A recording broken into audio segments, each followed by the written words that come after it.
नमस्कार, स्वागत है आपका विंध्य भारत में। मैं आपके साथ साक्षी गुप्ता। आइए बढ़ते हैं। बिहार एक ऐसी जगह है जहां छोटी और बड़ी पार्टियां जाति पर निर्भर करती हैं। इसलिए राज्य के नेता अपने वोट बैंक को बरकरार रखने के लिए हमेशा सही परिस्थिति और समय की तलाश में रहते हैं।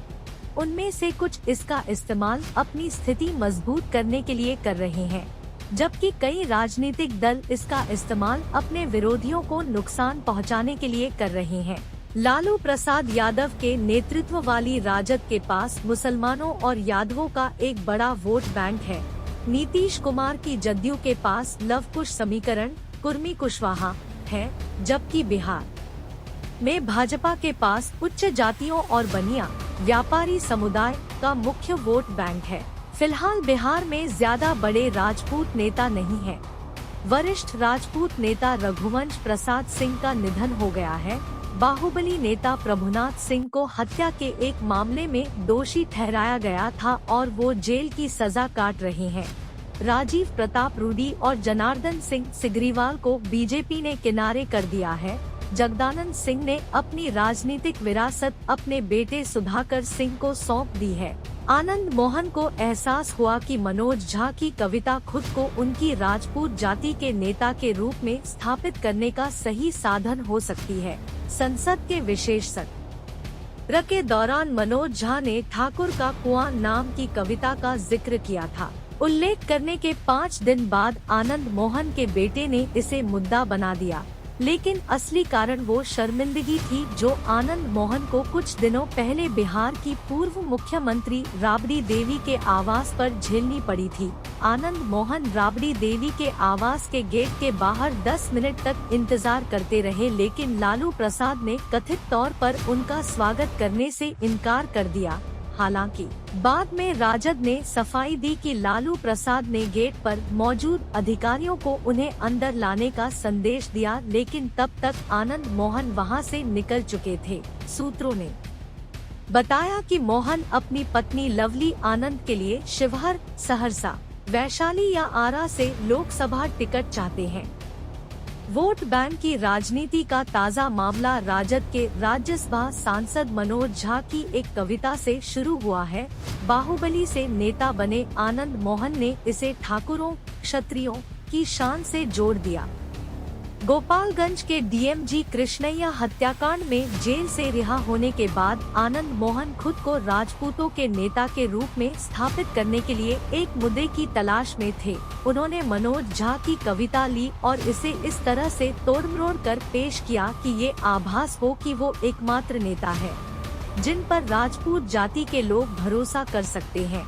इस बीच आनंद मोहन सिंह ने मनोज झा पर तीखा हमला बोला और उनकी तुलना फिटकरी से कर दी। उन्होंने कहा कि एक फिटकरी मनोज झा यहाँ है जो नहीं चाहते कि समुदाय एकजुट हो, इसलिए वो इस तरह के बयान दे रहे हैं।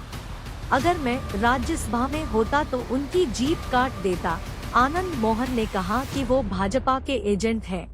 एक बार जब बिहार में राजद कमजोर हो जाएगी तो वो सबसे पहले भाजपा में जाएंगे। मैं उसके चाचा को भी जानता हूँ। उन्होंने समाजवादी पार्टी के टिकट पर चुनाव जीता, लेकिन जब उन्होंने केंद्र में कांग्रेस की सरकार बनती देखी तो वहाँ चले गए। फिटकरी झा भी ऐसा ही करेंगे। आनंद मोहन के इस रुख के बाद राघवेंद्र प्रताप सिंह, नीरज कुमार बबलू और संजय सिंह जैसे वरिष्ठ बीजेपी नेताओं ने एक कदम आगे बढ़कर मनोज झा को चेतावनी दी। राघवेंद्र प्रताप ने तो मनोज झा का सिर कलम करने की धमकी दी। आनंद मोहन के इस रुख को बीजेपी बखूबी समझी।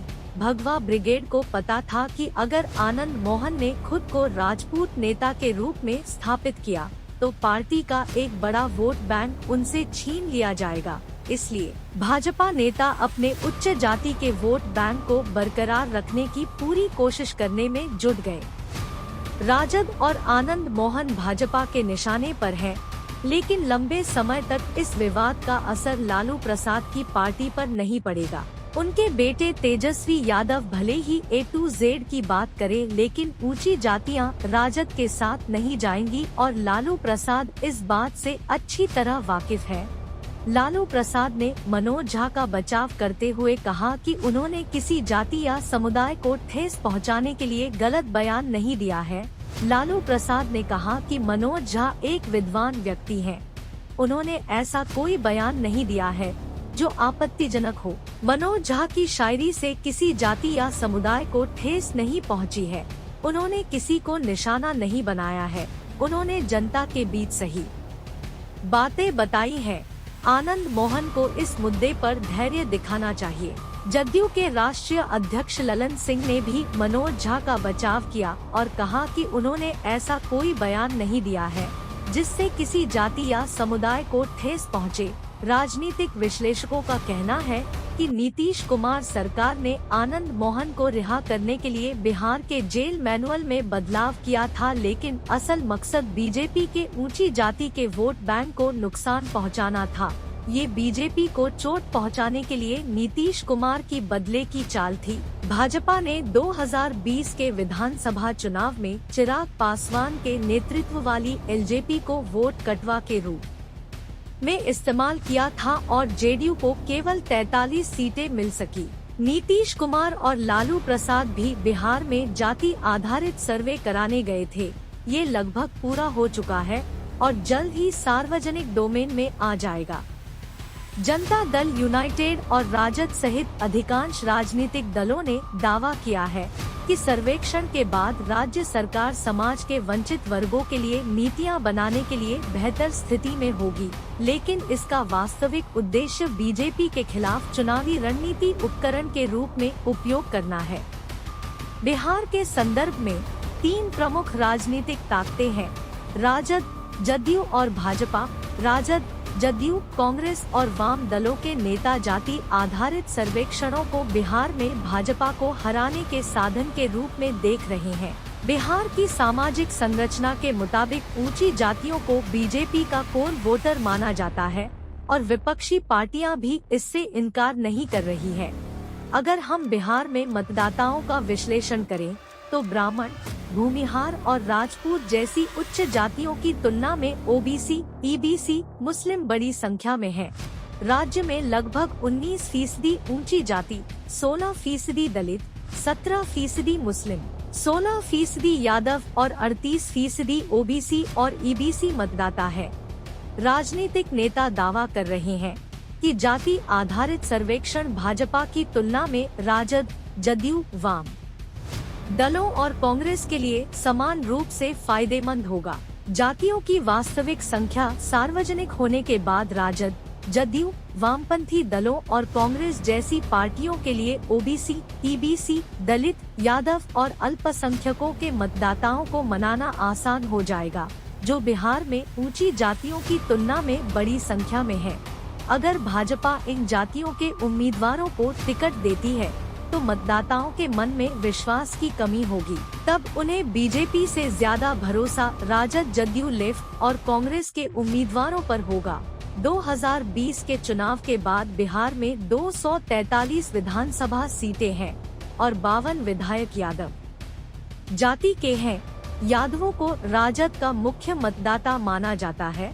पार्टी के पास अधिकतम 35 विधायक हैं।